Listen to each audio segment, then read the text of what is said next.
The Jamaican sporting fraternity got another reason to cheer this week with an historic appointment to an international executive body.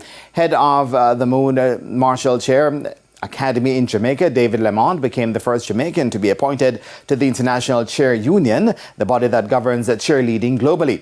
Lamont, who has been appointed Global Athlete Representative, recently led his academy to victory at the World Cheerleading Championships in Orlando, Florida. He's also the former coach of the Caribbean Maritime University and St. Hugh's Swans. His 4-year tenure with the global body became effective on May 1 and runs through to April 2028.